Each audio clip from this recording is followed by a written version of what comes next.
Hey everyone, my name is Jatin and I'm the head of VARC and student care at 2IIM. And in this video, I'm going to talk about how to start your CAT preparation from the month of June.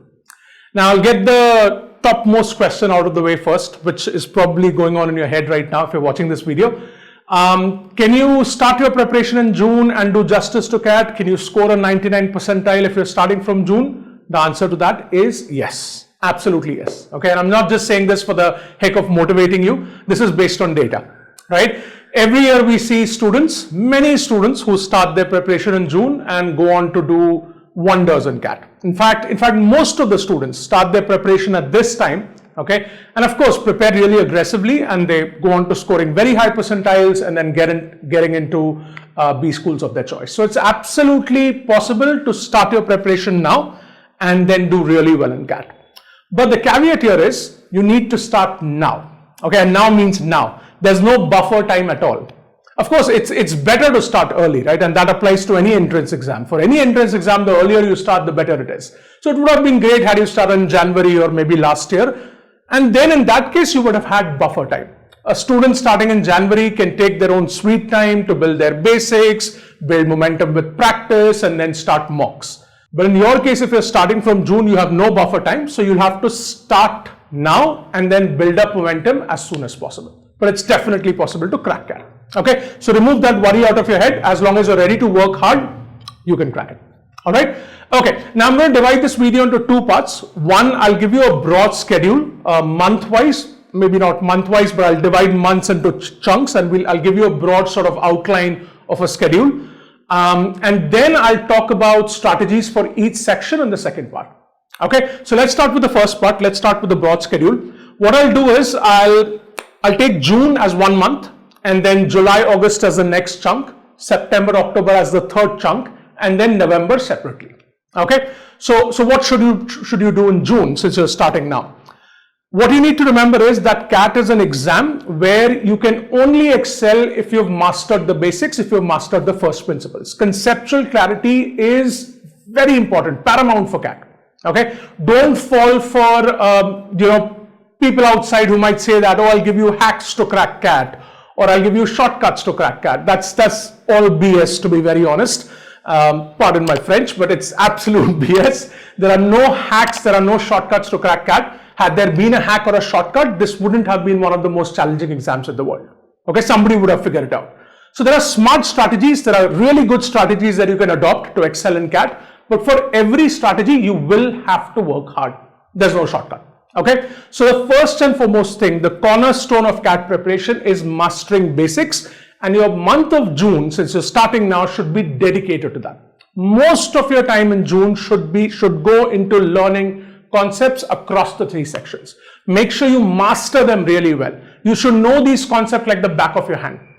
And of course, practice comes along with it, right? I mean, you learn the concept and you'll practice, so that's a given. But June should be dedicated to mastering basics across the three sections. The second part, so about 80 to 90% of your time in June will go into mastering basics, right? That should be your focus. But the remaining 10%, you should focus on mocks. And this is where now you'll find this point a little absurd. You'll be like, I'm starting in June. Have you forgotten that? Why are you telling me to take mocks? Should I not take mocks after my preparation is over, after I've finished my curriculum? The answer is no. Okay, that's a very big myth. And I understand where this is coming from. You're used to taking school exams and college exams and board exams, and you probably took your mocks after you finished your preparation and your revision as well. CAT doesn't work like that. Okay, CAT is an entrance exam, it's an aptitude exam, it's very different from your college and school exams. Don't adopt the same strategies. Mocks are a very critical part of your preparation and they should be done right from the beginning, especially if you're starting in June. Okay, you have to get used to mocks and it'll take you about a couple of months just to get used to the CAT format and mocks. So the earlier you start, the better it is. Of course, I'm not telling you take 10 mocks in June. Take 2 mocks at least, right? You can even start with a mock as a diagnostic test. Be prepared to get a miserable score. Everyone gets a miserable score in the first few mocks. Be mentally prepared and don't focus on the score in the beginning. Focus on learning. Okay, use the mock results. Use the results to anchor your preparation. So you give a diagnostic test, you give your first mock without any preparation. You might be able to solve 3 questions in VARC, 2 questions in DILR, 4 questions in Quant. That's okay. But use that data to anchor your prep. You'll come to know, okay, I'm comfortable, for instance, in percentages. I have no idea about geometry. I'm not great with reading. I'm struggling with DILR. You'll get that data and then use that data to plan your preparation. So you can even start with a mock as a diagnostic test and then give at least one more mock in June. Okay, and this is where, shameless plug, but it's going to be beneficial for you, I'm 100% sure, and that's why I'm bringing it up. We at 2IIM are going to do an all-India mock in mid-June. It will be around 14th, 15th of June. It's going to be a high-quality CAT mock designed by senior faculties. I'm also involved in that. And the best part is it's absolutely free of charge, right? So it's a 2-hour high-quality mock at the CAT level. You will get detailed explanations, text and video for every question, and you will get an analysis as well, and you'll also get an India-wide percentile. Okay, so there's a great chance to sort of give a high-quality mock absolutely free, no strings attached, and also benchmark your performance against thousands of students in India. So that's going to be launched in mid-June. That will happen in mid-June. We'll roll out details soon, so watch this space for more. And this is where I should ask you to subscribe to the channel so that you don't miss the reminder.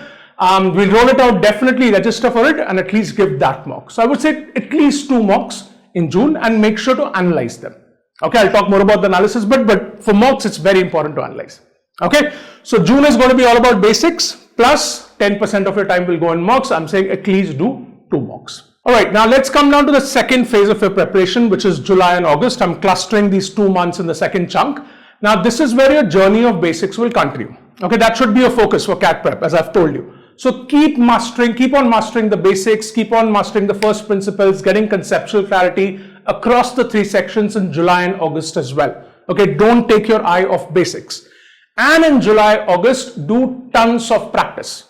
And when I say tons of practice, I mean tons of practice. Okay, practice is extremely important because what happens is when you practice questions again and again and again, different types of questions, obviously, what you're doing is you're speed building. Okay, let's say, for instance, I'll take VARC. You have a parajumble, right? Initially, you're going to struggle with it. You learn the strategy, you learn the basics. Initially, you'll struggle with it. But as you do, like, let's say 30, 40 questions, you'll start getting comfortable. You do 60, 70, you'll get more comfortable. 75 to 100, you'll see that you've gained expertise. And at this point in time, your speed builds up because it becomes automated. It becomes algorithmic in your head. Initially, you learn the strategy, 3 steps to the strategy, you'll implement it one by one. But after you've done about 50, 60, 70, 80 questions, it becomes automated. And that's when speed starts building. Okay, and this will obviously happen in Quant and DILR as well. So do a ton of practice so that your speed builds and all of this becomes automated and algorithmic in your head. Okay, of course, basics are the cornerstone of CAT, but speed is also important. It's an entrance exam, and by now I'm sure you know, if you're aware of the CAT format, time is not your friend in the CAT exam. So speed building is very important, which will come with tons of practice. Okay, so continue your journey of basics, do tons of practice and amp up your mocks in July and August. Okay, so in July and August, try to give a mock every week. In July, if you don't want to give a mock every week, give at least 2 to 3 mocks in July. In August, definitely give a mock every week. Okay, and then make sure to analyze these mocks. Analysis of the mock is even more important than the mock itself. Just giving a mock is not going to help you. If you want to sort of gain out of it, right, the value comes from analysis. And I always say, and of course, I'm sure there are videos on our channel which you can check out. We'll release another video as well. Analysis is more important, and analysis minimum should take double the amount of the mock, time of the mock. So if it's a 2-hour mock, the analysis should take at least 4 hours, right? So definitely analyze each and every mock that you attempt and learn from it. Okay, so July, it's okay if you want to take 2 to 3 mocks. August, definitely take 1 mock per week. Okay, all right, now let's move to September and October. Now, when you reach September, by this time, most of your conceptual learning would have been completed. But we don't take our eye off basics. But most of your basics would be done. If you're working hard and preparing consistently, by September, most of your basics would be done. So here the focus shifts to practice and tons of practice. Okay, so continue doing practice lots of questions, build that speed, make it automated, and really amp up your mocks in September, October. September should be definitely at the very least 1 mock per week. October, do 2 mocks per week. If you can do 2 mocks in September, great, but 1 mock per week in September is also fine. In October, do 2 mocks per week. You need those number of mocks to get comfortable before the exam. Okay, so tons of practice. The focus is shifting to tons of practice, really amping up mocks, and then the remaining time continue sort of, filling the gaps of your basics, completing your basics, and also revision. Revision is also important. Okay, in fact, revision is something that should be baked along with your prep. Don't leave revision till the end. Okay, in July, August also keep revising. You've learned a concept, after about 15-20 days, revise it. So revision is something that you should bake along with your prep. Right, July, August, do a little bit of revision as well. September, October, definitely do a lot of revision, especially of those concepts that you've learned in the prior months. Okay, otherwise you'll forget. All right. Okay, so that's your September and October. Now we come down to November. Now, of course, last week of November is the exam. The last week we tell students to not do much. Okay, you should chill, you should relax, you should unwind, and just get into a good mindset and prepare for the exam. Prepare in the sense, just sort of like from the mindset sense. Don't do too much in the last week. Okay, in fact, we tell them not to give a mock in the last week. It's a bad idea. But in the first 3 weeks, definitely focus on mocks. So in the first 3 weeks, take 2 mocks per week. Okay, and do your revision. So that's what November is for, right? You're doing your final mocks. You're sort of filling those gaps, and you're obviously focusing a lot on revision so that you're ready for the exam. Last week, just unwind and don't do much. Do a lightweight revision and just leave it. All right, now let's talk about the section-wise strategies. I'll go through each section. Of course, I'm going to start with VARC because that's my section.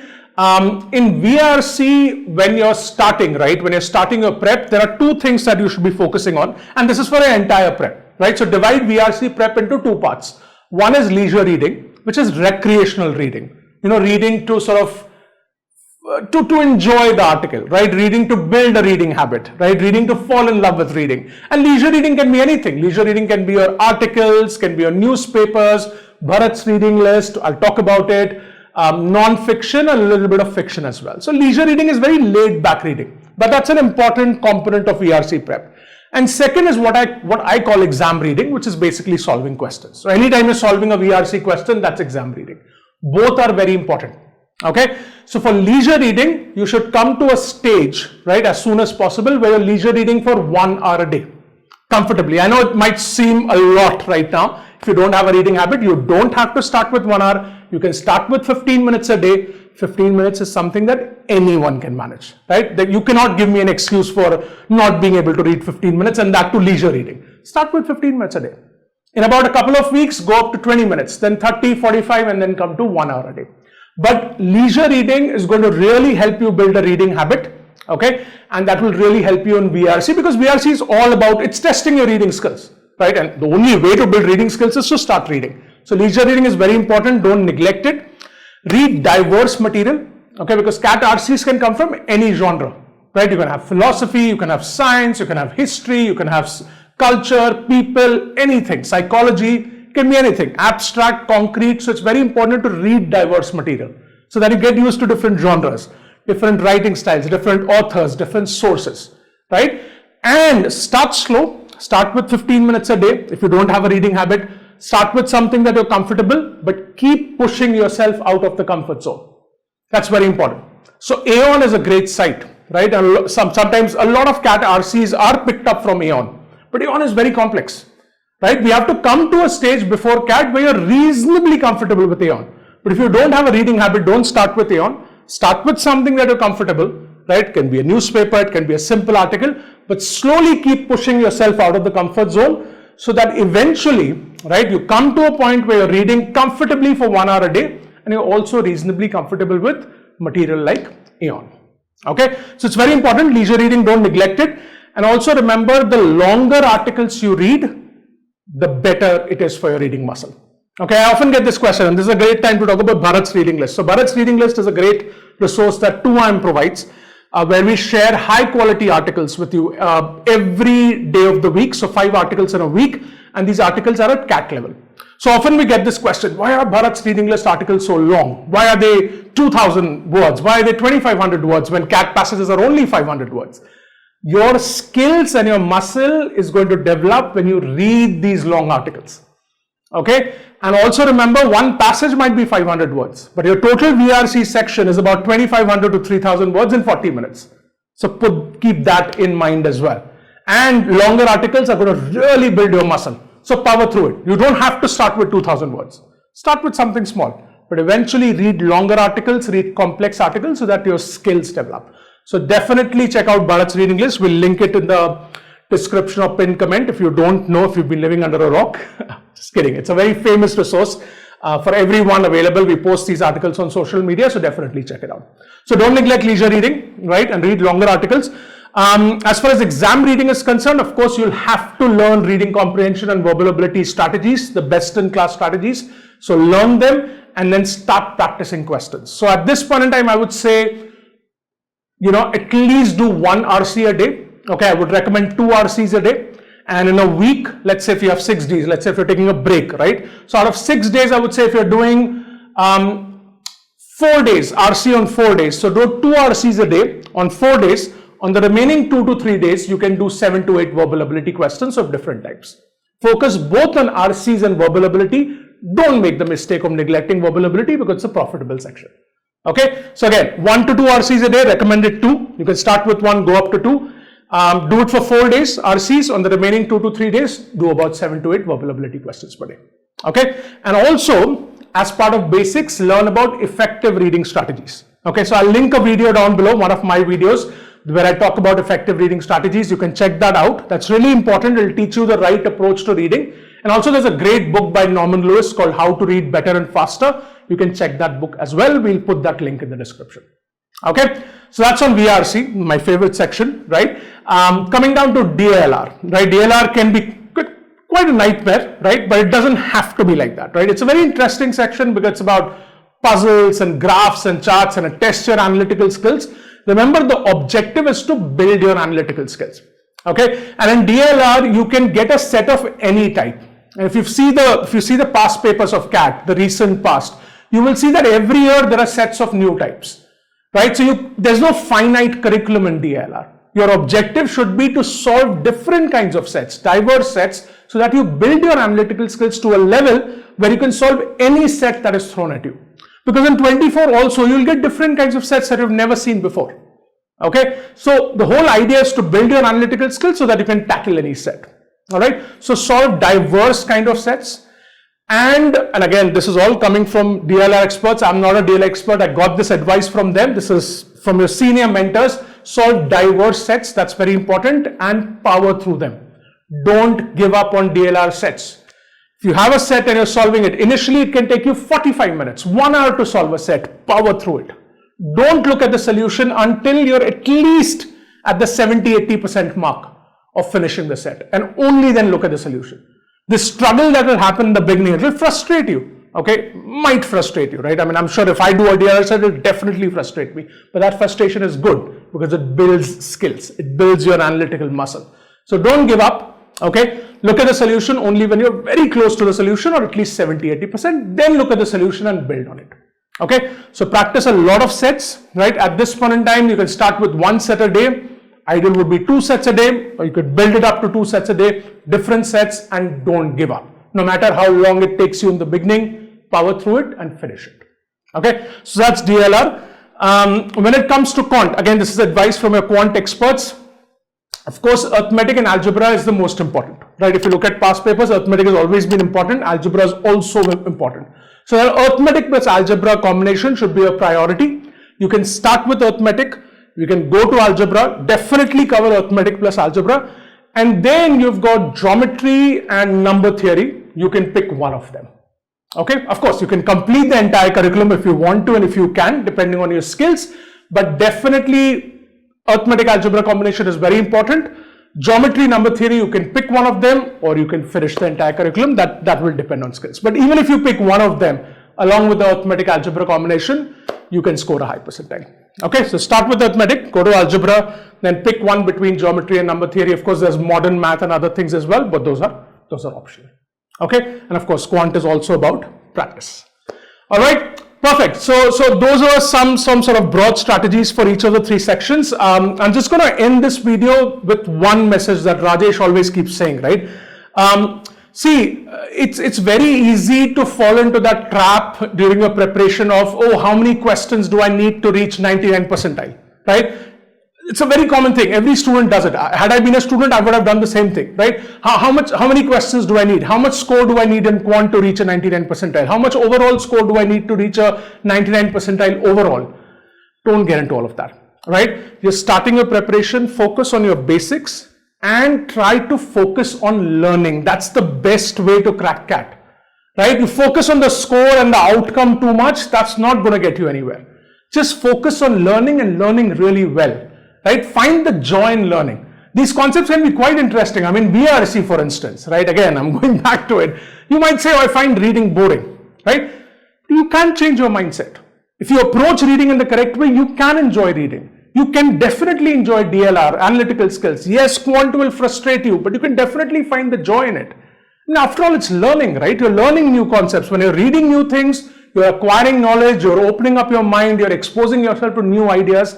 It's damn interesting, but it's all about the mindset. So go into it with a positive mindset that you're here to learn, to master the concepts, to find the joy in learning, and then automatically you'll see that you'll find yourself excited about practicing and giving mocks as compared to when you're focusing on the outcome, which becomes very mechanical, right? So keep that in mind. Try to find the joy in learning, try to sort of change your mindset and go into it with a positive mindset. Of course, there'll be ups and downs, right? Of course, there'll be moments that will frustrate you, but this is where your skills will build. Okay, so power through it for the next 6 months. Of course, the prize at the end of the journey is amazing, right? Your dream B school, a great career, a great life. All right, all the best.